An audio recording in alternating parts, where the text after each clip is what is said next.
শোন ফাটা, এখান থেকে কোথাও যাবি না বুঝলি। চারিপাশে কিন্তু অনেক ভূত আছে, ধরে নিয়ে গেলেই সব শেষ। হ্যাঁ বালে, তুমি কি আমাকে বোকাচোদা পেয়েছেন নাকি? দিনের বেলায় ভূত কোথা থেকে আসবে?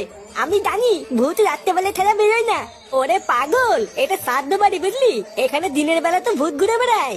এই মেলেতে কি বলছো? এবার বুঝেছি, ওই জন্যই মা আমাকে আসতে দিচ্ছিল না। হ্যাঁ, এখান থেকে একদম নড়বি না, ঠিক আছে? আচ্ছা ফটকে কাকা, ভূত কি করে ডাকে গো? ভূত ওই তো, যেখানে দেখবি ভূত আছে সেখানে দেখবি ভূত ডাকবে। ও ইয়া, ও ইয়া।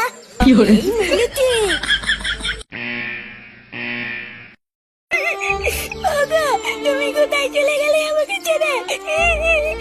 আমি কি করে থাকবো এখন?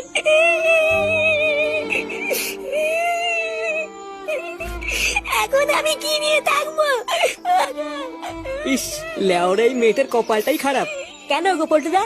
আর বলিস না, এই মেয়েটার ইচ্ছে না থাকা সত্ত্বেও কিছুদিন আগে এই দাদুটার সাথে মেয়েটার বিয়ে হয়েছিল। আর এখন দেখ, কিছুদিন যেতে না যেতেই আবার বিধবাও হয়ে গেল।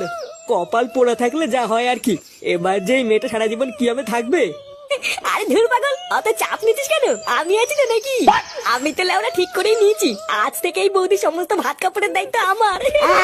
আরে ফুটো, ও তোর বৌদি হলো কি করে? দাদুর বউ তো ঠাকুমা হয়।